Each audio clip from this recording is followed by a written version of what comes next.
Badly પાર કરીએ ત્યારે એવું કહેવાય છે કે ભગવાન રામ જ્યારે વનમાં ગયા હતા ત્યારે એમણે પણ નાના માણસોનો સાથ લેવો પડ્યો હતો.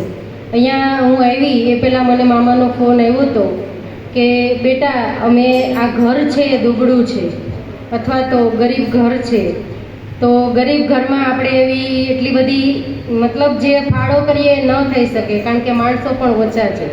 પરંતુ સતી પાનબાઈ, અને તમે બધા ભજન જાણો જ છો એટલે હું કહેવા નથી માંગતી કે ગંગા સતીએ પાનબાઈને એવા વચન કીધા છે કે જેણે સાચી નીતિથી ચાલવું છે, સાચો ધર્મ અપનાવવો છે, એણે રાખ થઈને રહેવું. રાખ એટલે ગરીબ એવું નથી કીધું, પણ કોઈના દુઃખે દુઃખી, કોઈના દુઃખમાં સાથ આપવો અને કોઈના જ્યારે આપણી જરૂર પડે ત્યારે આપણે એને ખભે ખભો મિલાવી અને સાથ આપવો, એને જ રાગ કહેવાય છે. અને એ જ વ્યક્તિ ભક્તિ કરી શકે. એટલે રામની ઉતરાઈ છે એ ગાઈએ તો આપણો આત્મા છે એ ગમે ત્યાં ક્યાંય ભટકતો નથી. એટલે પગ મને ધોવા દ્યો રઘુરાય, એમનું હું આપ સમક્ષ રજૂ કરીશ.